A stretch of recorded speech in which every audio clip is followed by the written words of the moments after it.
बिस्मिल्लाहिर्रहमानिर्रहीम। अस्सलाम वालेकुम। तारिक जावेद खोखर एडवोकेट। उम्मीद करता हूँ कि आप सब ठीक होंगे। अल्लाह पाक सब को अपनी हिफ्ज़ व अमान में रखे। बहुत ही इंपॉर्टेंट वीडियो है आपके लिए, इसको आपने कंप्लीट सुनना है। और चूँकि एक ऐसा निज़ाम चल रहा है कि जिस तरह से FBI की तरफ से टैक्सेस की भरमार की जा रही है, तो इस तरह आए दिन कोई ना कोई नई अपडेट आती रहती है। तो इससे आगाह रहने के लिए आपको ज़रूरी है कि आप अपने मामलात को अपडेट रखें। देखें जी, जो FBI से रजिस्टर्ड हो जाना, NTN बना लेना, ये सिर्फ काफ़ी नहीं है। और फिर एक दफ़ा रिटर्न भेज देना, फाइल करके रिटर्न, और उसमें एक्टिव टैक्स लिस्ट में आ जाना ATL में, ये काफ़ी नहीं है।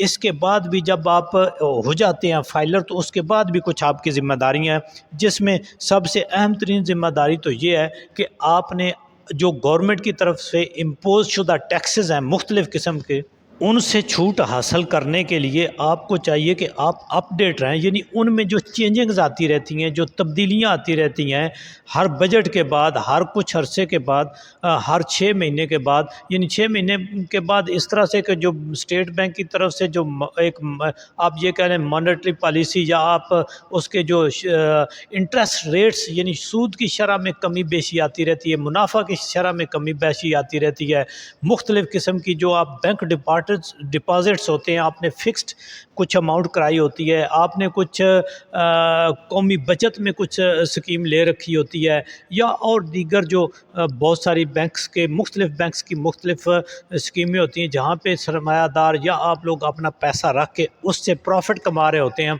उस हवाले से तो ये आपने अपडेट रहना होता है।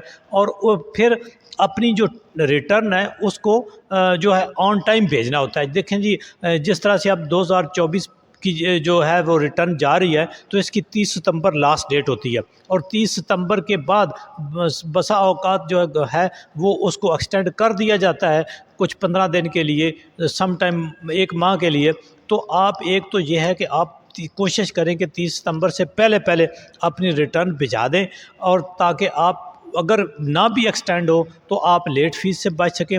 दूसरा ये कि ये जो इनमें शरह में चेंजिंग होती रहती है, अपने प्रॉफिट रेट्स आ गए, सूद की शरह आ गई, या गवर्नमेंट टैक्सेस के अंदर जो करती रहती है कमी बेशी, इससे आगाह रहा करें। और उसका सबसे बेहतरीन तरीका ये है कि आप यूट्यूब चैनल को सब्सक्राइब कर लें, लॉ फॉर यू को, और जहाँ पे आपको जो मुख्तलिफ़ किस्म की अपडेट्स जो वो मिलती रहती हैं। लेटेस्ट जो अपडेट आई है वो ये है कि पहले तो ये था कि जो भी आप बैंक डिपॉजिट्स करते थे मुख्तलिफ़ स्कीमों में, और वहाँ से आप जो है वो प्रॉफिट कमाते थे मुख्तलिफ़ किस्म का, यानी कौमी बचत हो गई, या कोई दूसरी स्कीमें हो गई, फ़िक्स डिपॉज़िट हो गया, या कोई आपने और किसी बैंक की किसी बचत स्कीम में हिस्सा ले लिया, या आपका सेविंग अकाउंट है, तो वहाँ से आपको जो प्रॉफिट आता था उस प्रॉफिट के ऊपर जो फाइलर हैं उनके लिए 15% टैक्स होता था, और जो नॉन फाइलर हैं वो उनके लिए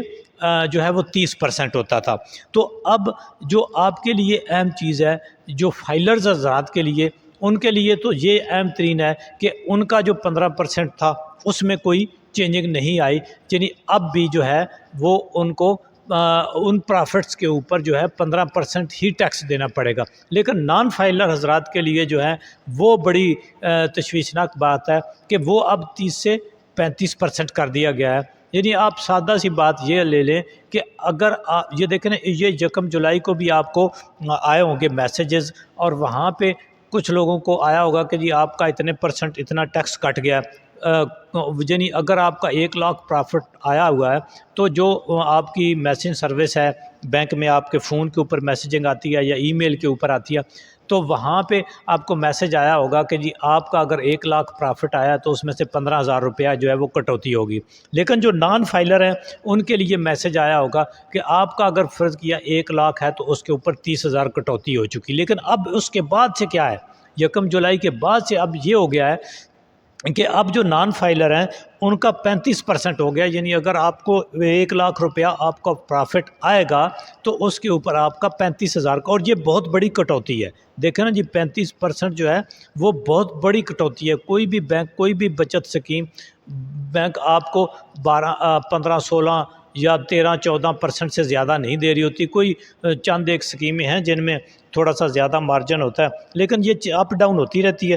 لیکن یہ اب دیکھیں نا، جو بینک آپ کو دے رہا ہے اس کے اوپر جو کٹوتی ہے وہ اب آپ کی بہت زیادہ، یعنی ڈبل سے بھی زیادہ ہوگی۔ تو لہٰذا آپ کو چاہیے کہ جلد از جلد جو نان فائلر ہیں وہ اپنی ریٹرن پہ جائیں اور این ٹی این حاصل کریں اور وہ فائلر ہو جائیں۔ اور جو فائلر حضرات ہیں پہلے سے، ان کو چاہیے کہ وہ 30 ستمبر تک اپنی ریٹرن پہ جائیں اور اپنا، تاکہ آپ جو ہے 28 فروری کے بعد یعنی 1 مارچ سے آپ دوبارہ سے جو ہیں وہ آٹومیٹیکلی جو ہے وہ اے ٹی ایل میں یعنی فائلر لسٹ میں آ جائیں۔ اس میں جتنی